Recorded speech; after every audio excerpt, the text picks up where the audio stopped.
Bien, buenos días. Vamos a hablar del teorema de Stokes. Acá vemos en pantalla una imagen del señor Stokes, allá por 1857, a quien nosotros le atribuimos este teorema en todos los libros de matemática básica de ingeniería. Y nosotros aquí vamos a notar que este señor Stokes no es el que ha enunciado por primera vez ese teorema. Ya antes, 40 años antes, Gauss ya tenía una versión de este teorema enunciado, y en la época de Lagrange y Laplace, un siglo antes, ya era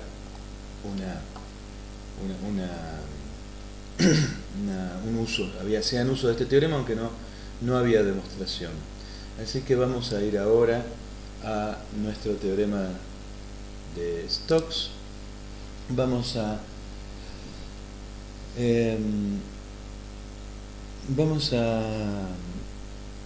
hablar de tres elementos a los cuales refiere el teorema. Tenemos un campo vectorial, tenemos una superficie y tenemos una curva. Estos elementos están definidos, vamos a considerarlos en el espacio en R3, aunque no necesariamente tengamos que considerar todo el espacio, sino a veces solo una porción incluida en el espacio R3. Entonces hay un campo vectorial, hay una superficie S o porción de superficie, y hay una curva.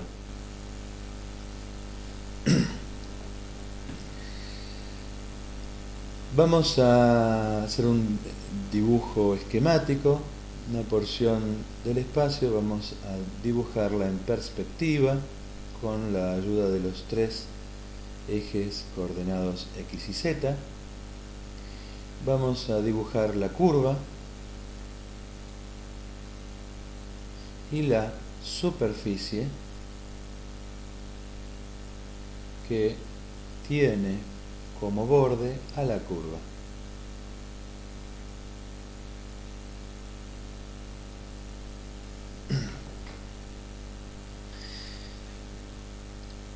Por lo tanto, la primera condición que le vamos a pedir es que el borde de S es C. Vamos a hablar de la curva C. La curva C es una curva suave o suave a trozos. Esto es porque vamos a querer hacer integrales sobre la curva. Vamos a pedirle a la curva que sea cerrada. ¿Qué significa cerrada? Que donde comienza, termina. Que sea simple. Quiere decir que no se corta a sí misma.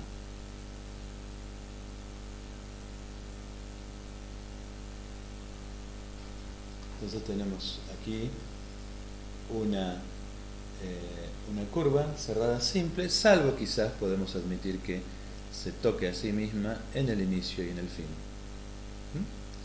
Y dado que vamos a hacer integrales sobre la curva, nos vamos a preguntar cómo se orienta la curva, cómo es que vamos y también sobre la superficie, cómo vamos a orientar estos dos dominios. Vamos a recurrir a una regla que se llama la regla de la mano derecha. Entonces, por un lado tenemos la orientación de la curva dada por estas dos flechas, y vamos a calcular un flujo sobre la superficie, y el flujo va a depender el signo de cuál lado de la superficie tomemos. Por ejemplo, con la ayuda de un vector normal unitario. Entonces, para cada punto de la superficie voy a definir un normal que apunta siempre para el mismo lado. ¿Y ahora qué quiere decir esto del mismo lado? Bueno, todas las superficies, o casi todas, o muchas superficies, tienen lados. Generalmente solemos considerar que una superficie tiene dos lados, ¿no? Por ejemplo, tomo una realización física de una superficie, por ejemplo, una hoja de papel, como esta que está aquí, y esta hoja tiene un lado que apunta hacia arriba y lo identifico con un vector normal unitario que apunte hacia arriba, y tiene también otro lado que es el de la cara, que apunta hacia abajo. Entonces, a esas superficies que tienen dos lados, ¿sí?, las llamaré orientables. Así que vamos a pedirle a la superficie S que tenga una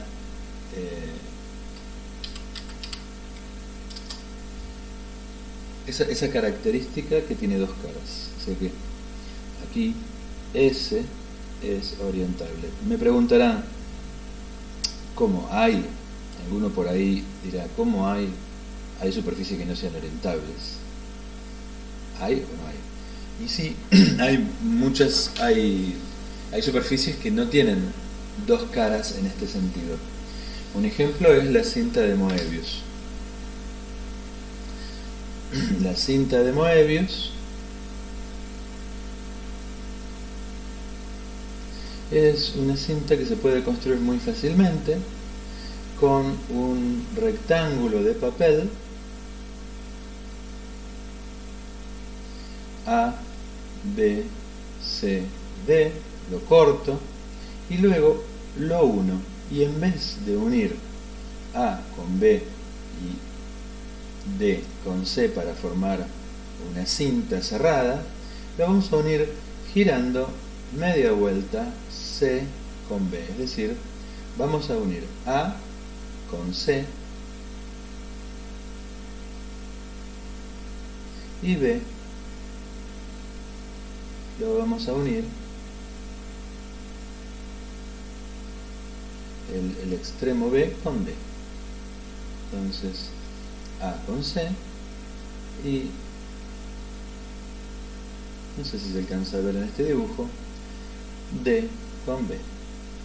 Es decir, que hemos dado media vuelta antes de unir, y esta superficie es no orientable.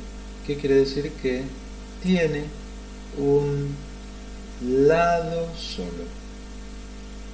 ¿Por qué decimos esto? Porque podemos caminar o movernos por un lado, y cuando damos una vuelta entera estaremos, como quien dice, del otro lado. Sin embargo, dado esto, como que yo no atravesé la hoja de papel ni pasé por el borde, tampoco puedo decir que esta superficie tiene dos lados, ¿sí? No hay posibilidad de distinguir claramente un lado del otro, y por lo tanto estas superficies no vamos a utilizarlas para lo que sigue.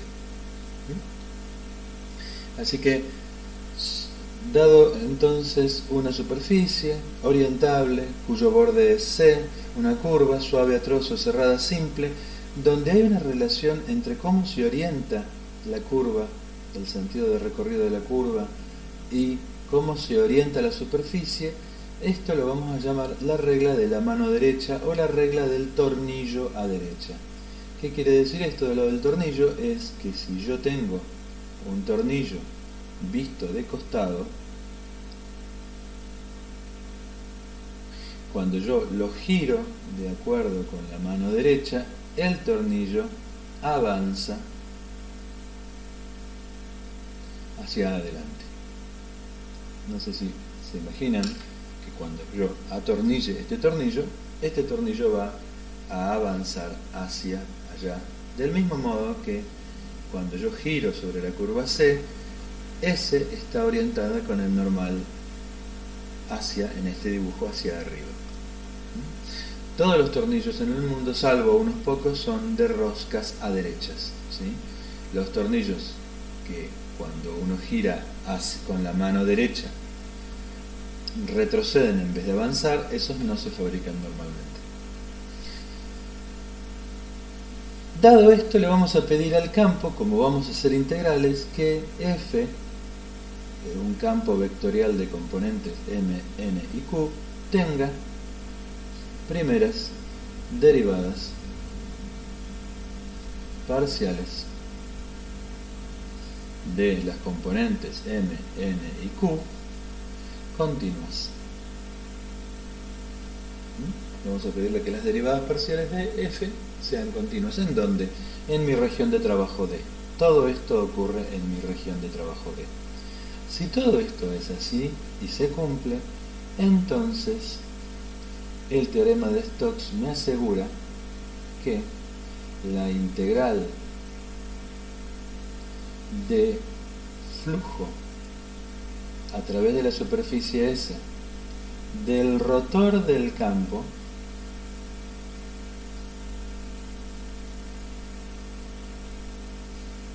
será igual a la integral de trabajo del campo sobre la curva cerrada C.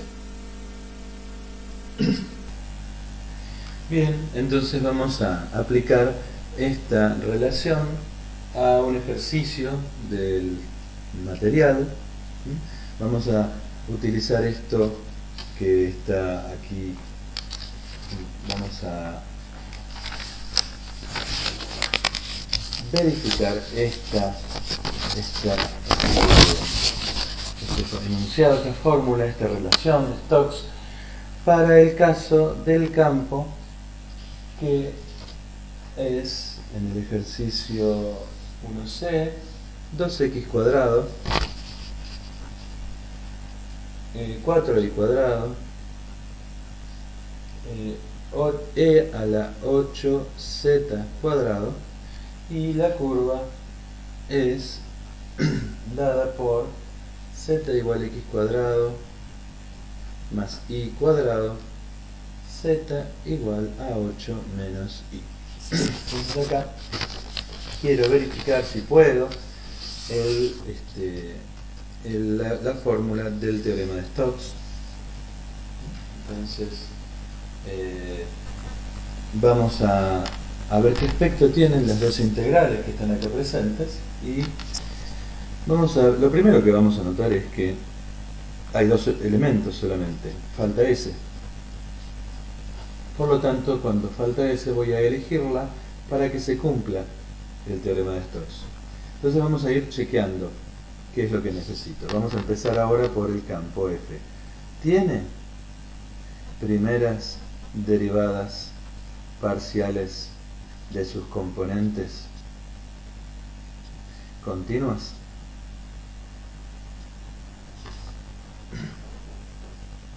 Bueno, tenemos esta componente, esta es polinomio. Y esta componente también son dos polinomios. Y esta es composición de polinomio con exponencial.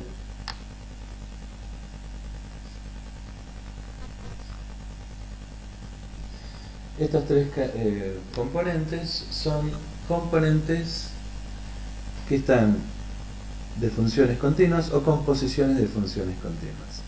Estas composiciones de funciones continuas, cuando yo las derive, voy a tener otra vez polinomio, polinomio y composición de polinomio con exponencial, que es continua en todo R3. O sea que la respuesta a esto es sí en todo R3, por ser composición de funciones continuas y derivables, perdón, por ser composición de funciones cuya derivada es una nueva composición de funciones continuas. Ahora veamos el tema de la curva. La curva es la intersección de un plano y un paraboloide. ¿Sí? Podemos hacer el gráfico, esto que está acá, y un plano paralelo al eje X, noten que falta la variable X, y entonces si cortamos un paraboloide con un plano inclinado paralelo al eje X, lo que vamos a obtener es una curva cerrada tipo elipse, suave y simple, ¿sí? Podemos investigar un poquito más esto en GeoGebra.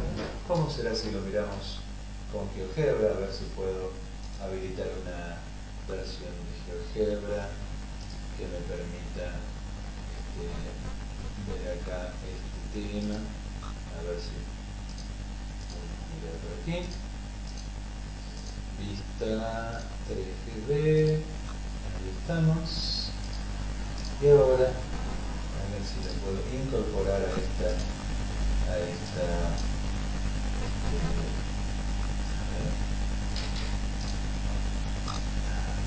GeoGebra 6, vamos a ver si le podemos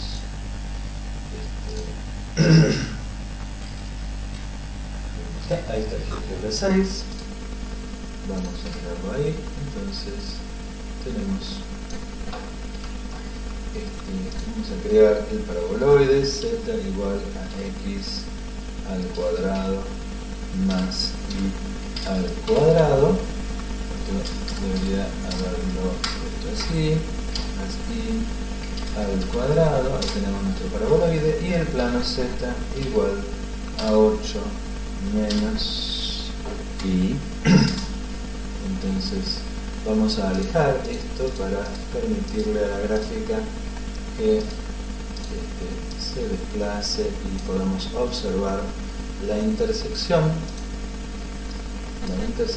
con el paraboloide. A ver, ahora rotamos y efectivamente observamos que la curva es una curva ovalada tipo elipse. Es razonable porque es la intersección de una lineal con una cuadrática y da una curva cuadrática. O sea que ahí tenemos en GeoGebra nuestra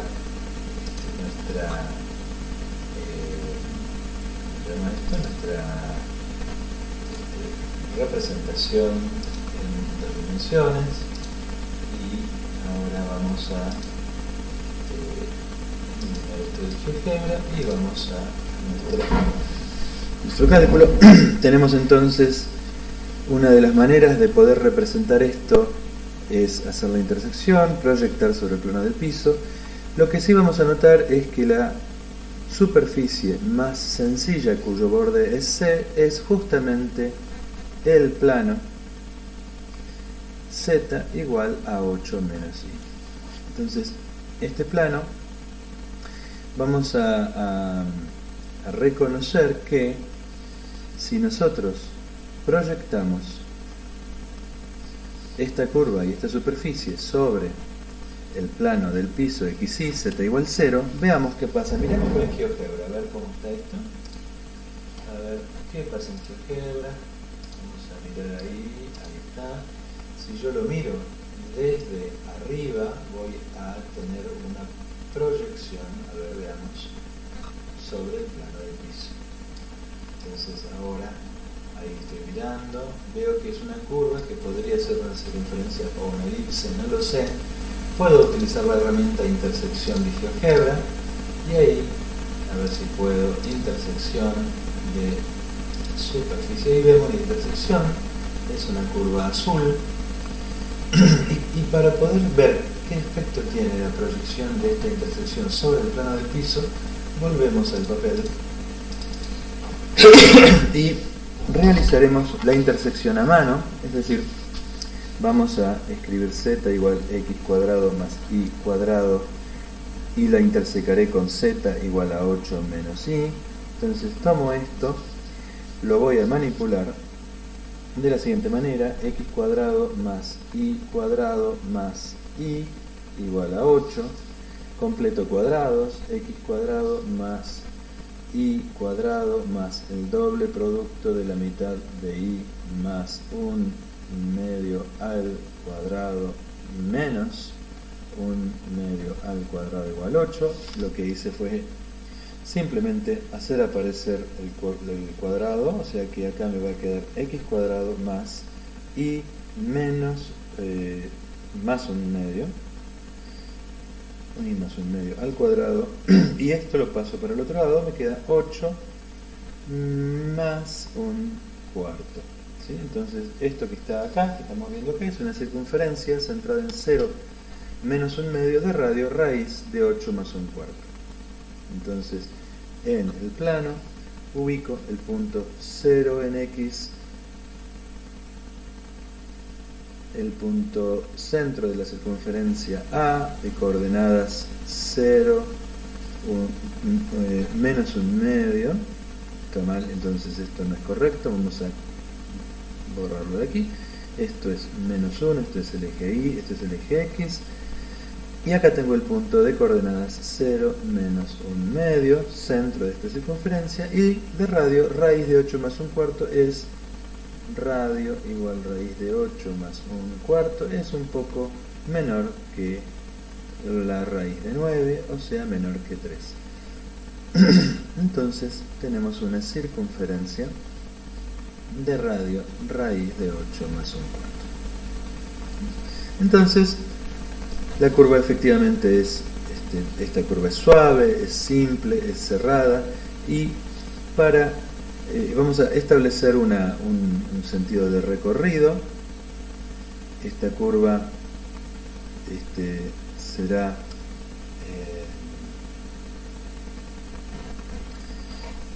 vamos a recorrerla, por ejemplo, R de t igual a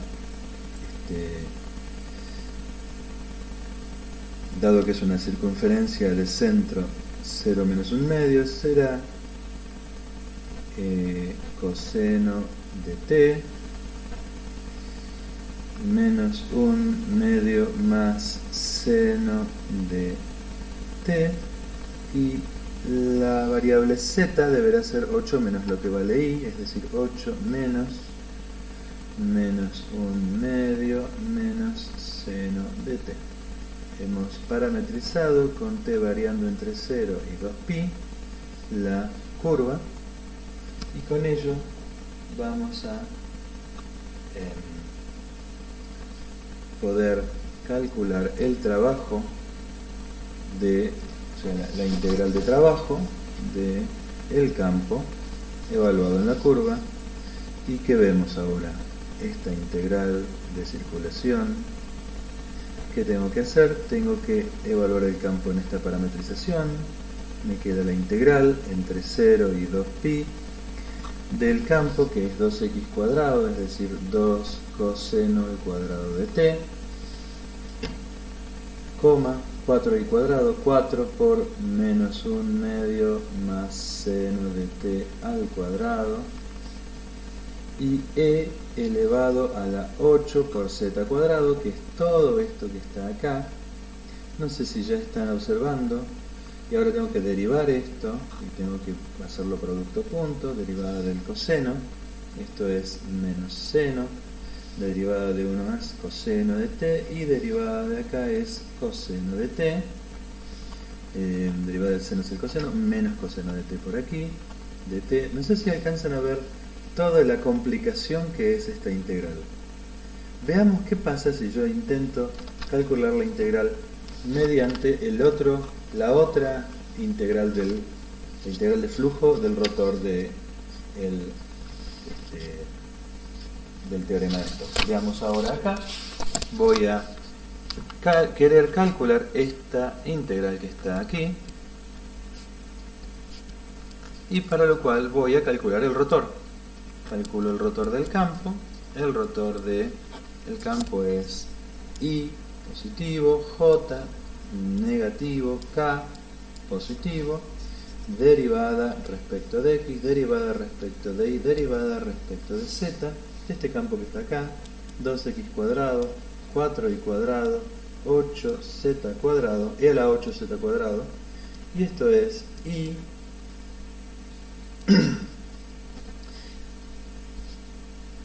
derivada respecto de I, derivada respecto de Z, 4i cuadrado e a la 8z cuadrado, menos J, derivada respecto de X, 2x cuadrado, derivada respecto de Z, e a la 8z cuadrado menos k más k